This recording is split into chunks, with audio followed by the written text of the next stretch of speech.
That's a really tough act to follow. I'm very happy to be here today to get to tell you about two companies that I was very fortunate and also feel a great deal of pride in having been part of creating, which are Kazaa and Skype. I grew up in the US. I was 2 years old when my family immigrated from Sweden to the US, so I didn't have much say in the matter. And we ended up in Chicago, so actually for the first 5 years, Chicago was my hometown. So I could really relate to that last song. And I took a very early interest in computers.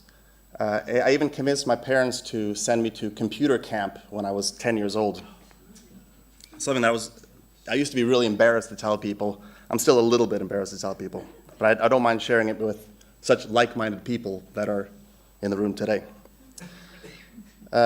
My interest in computers continued, and I ended up going to university at Carnegie Mellon, which is one of the states where, according to Steve, people walk around with bazookas shooting each other in Pittsburgh.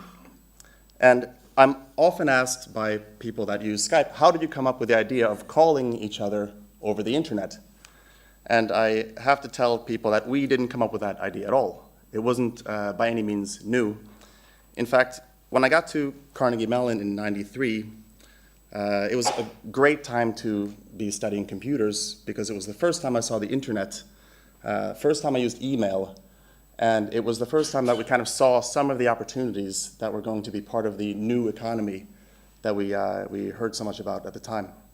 And it's also the first time that I experienced voice over IP, which is calling people over the internet.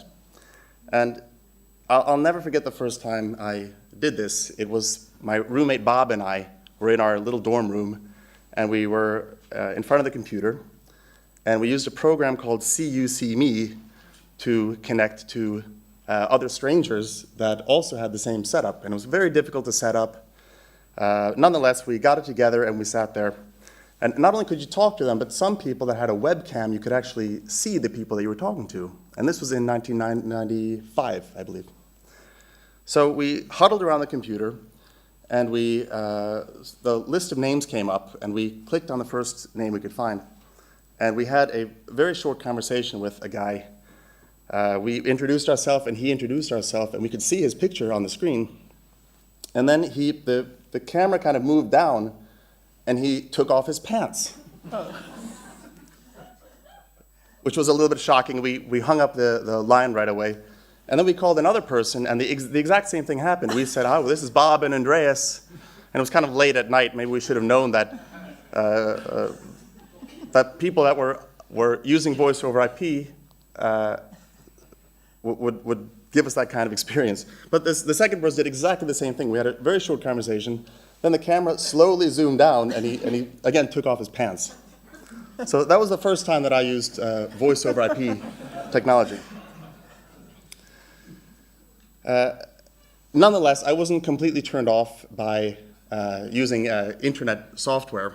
And I started my career in New York as a consultant for all the new IT companies, all the new internet companies that were starting. And this, of course, was the inflation of the internet bubble and Silicon Alley. And I even worked together with Magnus Gink, who was on the previous panel, and we have a lot of war stories that we could tell you. But I was flipping through my old collection of business cards from that time, and out of the 30 or so companies that we were consultants for, there are only 2 that are still around today, and all the rest have gone out of business.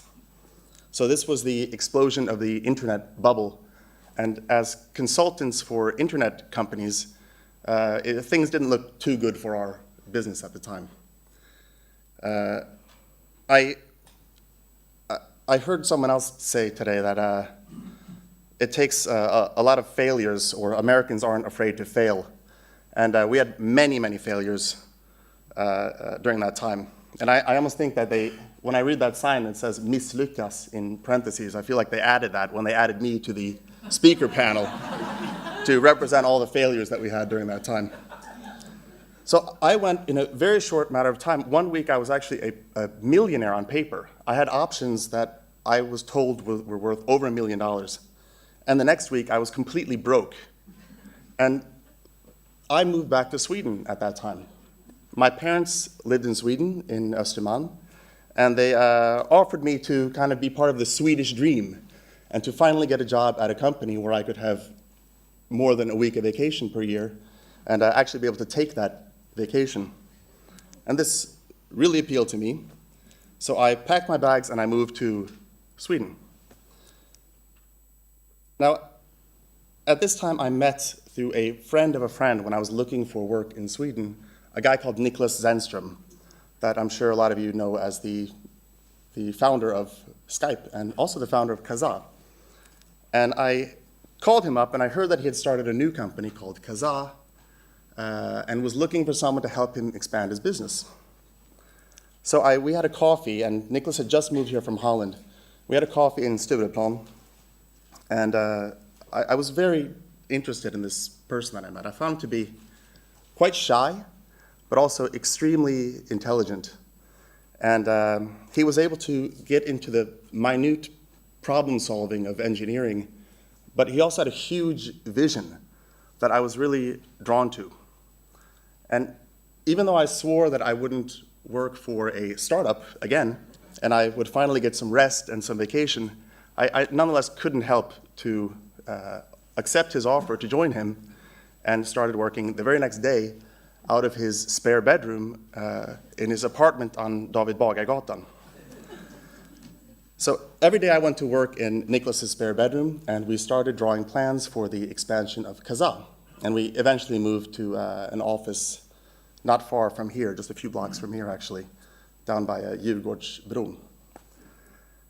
So we had a little bit of luck at that time. Kazaa was growing steadily, and Kazaa was a program that allowed people to share files with each other and download files of any type with each other. And our biggest competitor, if you want to call them a competitor, was a company called Napster in the States.